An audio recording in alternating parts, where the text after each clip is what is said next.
Good morning. It's Monday, February 17th. And yesterday, as I was combing through the news that I watch or view every morning, online, of course, I don't handle any newspapers or anything like that, I came across a very interesting article about Trump and the Ukraine. And Trump has stated that he is prepared to open the Ukraine for U.S. troops, but with one condition.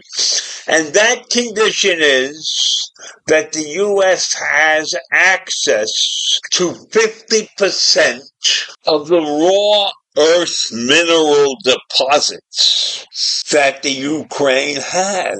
So Trump is ever the businessman. He is willing to supply our armed forces to the Ukraine in exchange for these valuable rare earth minerals that exist in their land. So it's not about freedom, it's not about peace, it's about business in the mind of Trump. And I don't put him down for that. I think that's good, that it's clever, that the U.S. does things to get something in return. More than a handshake, something of great value, which these rare earth materials are. So while I disagree with much of what Trump does, sometimes his business mentality is a good idea. Why should the U.S. do something for nothing?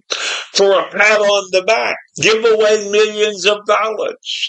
Send our people into dangerous places in exchange for a handshake and a nod? Oh, we should get more out of that. So I am not against this particular idea of Trump, although I disagree with an awful lot of other things. This is not a bad idea as far as I'm concerned. So according to 4 American officials, Trump has proposed that the Ukraine grant the U.S. 50% rights to these rare earth minerals. That's a significant investment on the part of the Ukraine. The U.S. administration made it clear that it is willing to deploy American troops to protect the minerals if a peace agreement with Russia is reached. So we have 2 sources that indicated that an agreement granting access to half the rare earth mineral would provide the Ukraine with a way to compensate the U.S. for the military aid it has received.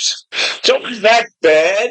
Is it a bad thing to get paid for saving a nation?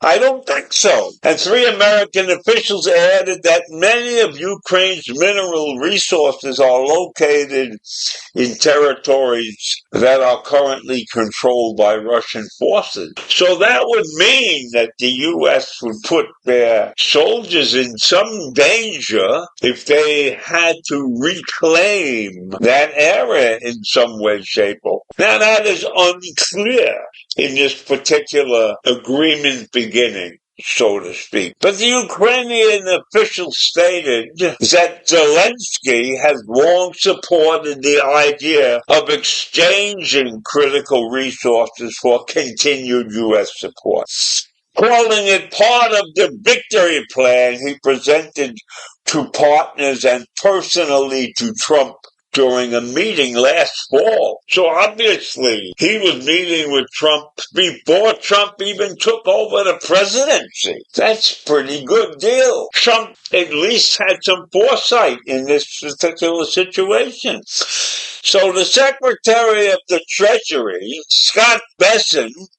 visited the Ukraine, and he brought with him an agreement concerning the rare earth metals. The partnership agreement was to be finalized before its approval.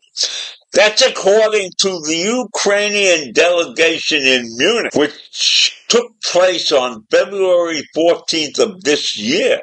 Ukraine submitted a revised draft memorandum to the U.S. side. So these negotiations are going forward. They are not fooling around. This is not talk. This is action. And so I think that this would be a terrific deal. We, the U.S., has the opportunity to get precious metals, which we desperately need for many things that we do in this country.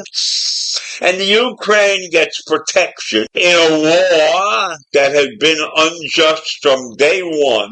And so when you look at this, I have to give Trump great credit for doing this. And let's hope he does some other good things during his presidency. Although I'm not sure about that. But he's entitled to credit when credit is due. So I leave you with that. A good idea. Good for the Ukraine. Good for the U.S. Good for the world, I hope. Have a great day. Bye.